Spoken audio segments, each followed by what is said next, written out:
এটা কি জুতা? জুতার সামনে কি? ও লাগো, জুতার মধ্যে স্বর্ণের নথ কেটে পড়াইছে। আমার এটা নট না, এটা তালা। এই ব্যাগ কলের বাদ তালা ছাড়া আর কি করবো কত? ওহো মায়া, জুতার মধ্যে তালা লাগাইছে কেন গো? অনেক বুদ্ধি কাটিয়েছি মায়া। আবারও বুদ্ধি কেমন লাগে? ওহো তোমার অনেক কতবার করে কই বলবো, আর তুমি বুদ্ধি কাটাইও না। কেন আবার বুদ্ধিটা কাটাইছো? চুপের একটাই কষ্ট, চুপের বুদ্ধি কষ্ট শুনতেই চায় না। ওহো কষ্ট যখন একটা, কষ্ট একটু পরে শেষ হইব।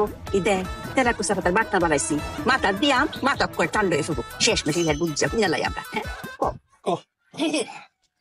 মায়া, পরশু দিনে নজরুল ভাই বাড়িতে চুরি হয়েছিল না, জুতা চুরি হয়েছিল।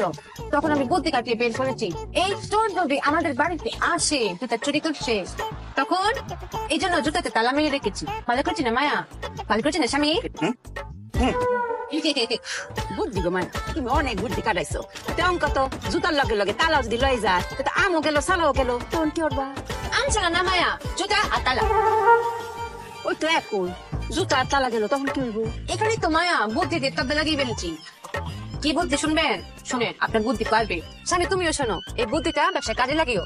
চোর যখন জুতা নিয়ে যাবে, জুতা নিয়ে গিয়ে পায়ে পড়বে, পরে কি হাঁটতে পারবে? হ্যাঁ পারবে। পারতো না। স্বামী পারবে না।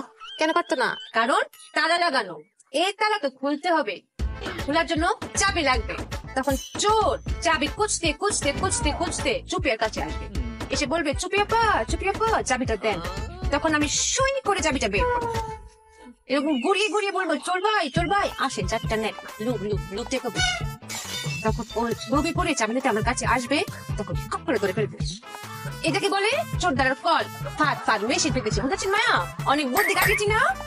ওরে ব্যাগ কলের বাচ্চা, চোর কি তোর বাপ লাগে নাকি রক্তের কেউ? তো রক্তের জন্য হয়তো না তো, চাবির জন্য হয়তো।